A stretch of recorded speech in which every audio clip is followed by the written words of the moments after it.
as coisas pelo seu poder, pudesse deixar o seu trono para morrer por um miserável como eu. Então nós temos que lembrar desse amor.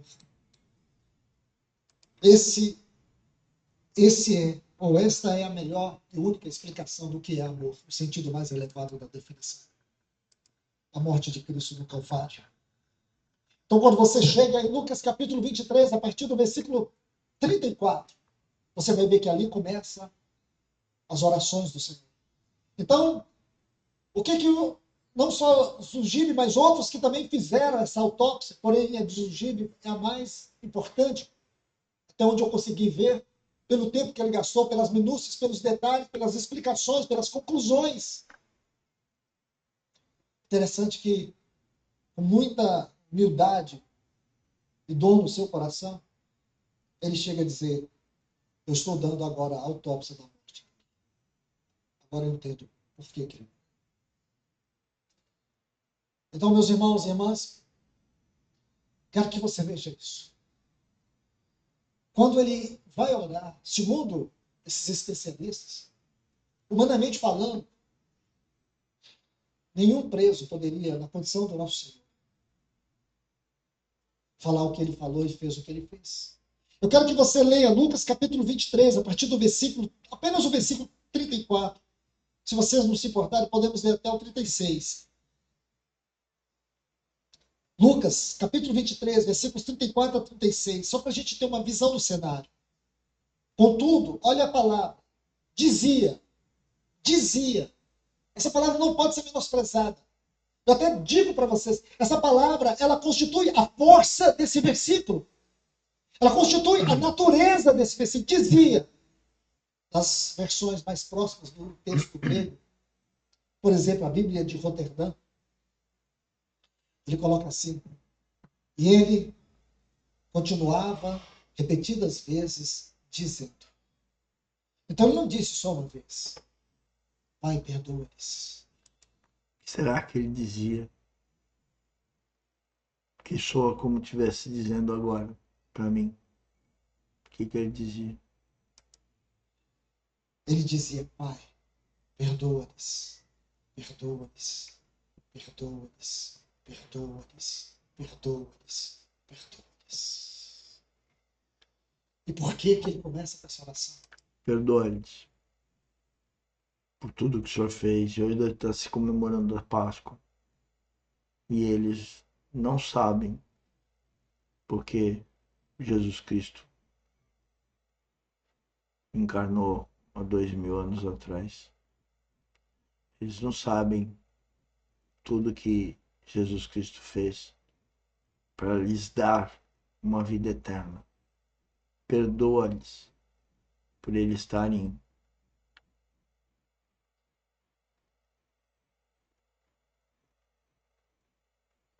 querendo ganhar essa vida mundana.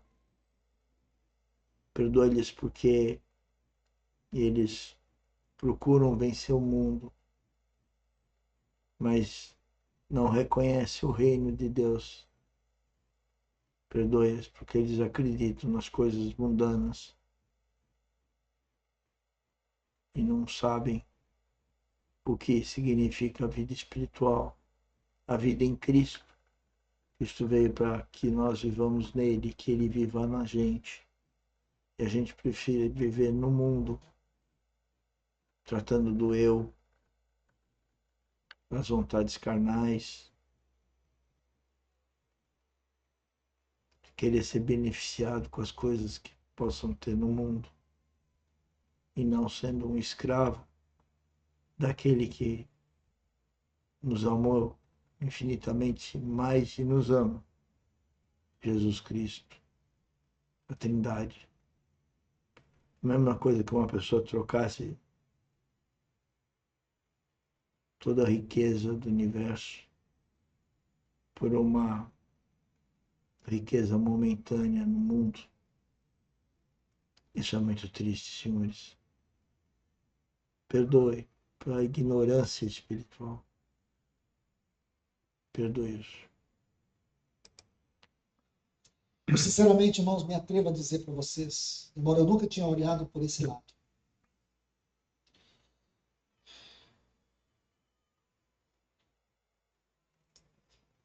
Mas para mim, a única razão porque ele começa com essa oração, porque se ele não orasse pedindo perdão, porque Deus nunca deixou de ouvir o seu filho, o Pai nunca deixou de ouvir o seu filho. Quando você olha, em especial o Evangelho de João, quantas vezes ele se referia a Deus como Pai, e esse é o ponto mais importante para ele, Pai. Porque Pai tem a sua identidade, Pai é a sua filiação, Pai é a sua comunhão, Pai é a sua vida. O Pai era o seu tudo. Então, quando aqui na cruz, mesmo sendo dilacerado, injustamente crucificado, carregando todos os nossos pecados, Satanás parecia que estava triunfando. Tanta injustiça, tanto mal, tanta crueldade, tanta perversidade contra o autor da vida. E o que fizeram com ele lá? E a gente olha para aquela coisa natural que aconteceu, aquela cruz real, aquela pregar o corpo de Cristo naquela cruz, bater em Cristo, cuspir em Cristo. Isso foi real. Eu vou dizer para os senhores, espiritualmente nós estamos fazendo pior agora. Comemorar uma Páscoa sem ter noção do que nós estamos comemorando. Ultrajá-lo como ele foi ultrajado naquela cruz. Só que nós, com uma visão natural, olhamos aquela cruz e falamos, coitado, hoje espiritualmente, para ele próprio nós fazemos muito pior. Por isso que eu falei e peço para Deus perdoar aqueles que ainda não encontraram no Senhor o refúgio da vida eterna. E é mais do que perdoar, é abrir o coração para que receba o Espírito Santo e tenha um novo nascimento. Não é perdoar no sentido de não ter consequência. Porque a consequência daquele que não recebe Cristo, não recebe o Espírito Santo, é a morte no inferno, eternamente. A alma no inferno.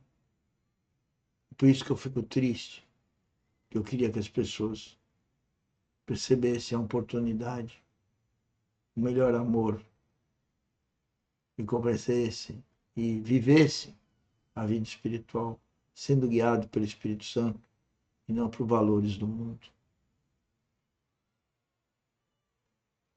E é muito difícil ver pessoas amadas aqui no plano horizontal, não dão o menor entendimento, não dão o menor aceno de compreensão sobre o novo nascimento, sobre a vida espiritual. E testemunho aqui dos meus próprios filhos. Não tem dor maior.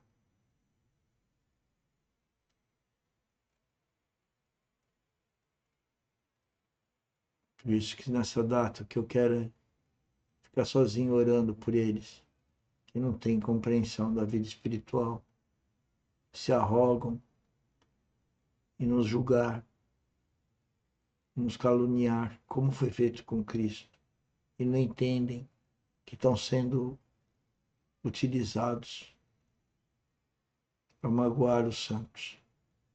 E isso é muito triste.